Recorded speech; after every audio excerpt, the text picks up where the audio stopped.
Marion Maréchal, merci de nous accorder ce court entretien pour Burdiga la presse. Et je voulais vous demander une question très simple, réponse courte.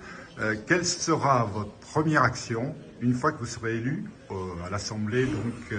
européenne? Notre première action, c'est de répondre à ce qui représente pour nous le premier défi vital et existentiel, c'est-à-dire d'abord et avant tout le défi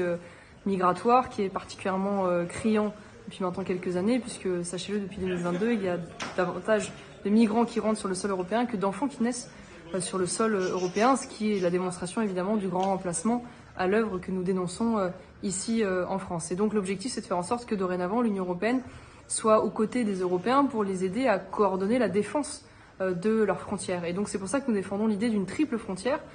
d'abord nationale avec une réforme de l'espace Schengen qui réserverait dorénavant la libre circulation aux Européens seulement et non plus aux extra-européens.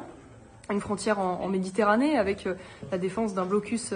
militaire en Méditerranée qui permettrait d'identifier, intercepter, arrêter et rapatrier vers les côtes de départ les bateaux aujourd'hui portés par le trafic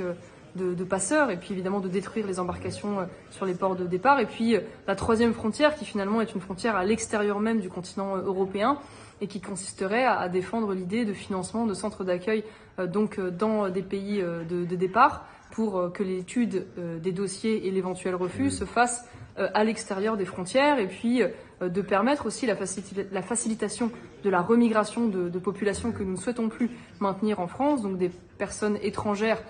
ou délinquantes ou djihadistes ou en chômage longue durée, et donc de s'assurer que les pays de départ et d'origine soient de bonne volonté pour reprendre leurs ressortissants, et donc pour ce faire conditionner l'aide européenne au développement, près de 70 milliards par an, au seul pays qui serait de bonne volonté pour donner les laissez-passer consulaires. Merci beaucoup, Merci Marion Maréchal, de votre amabilité et de la clarté de votre exposé.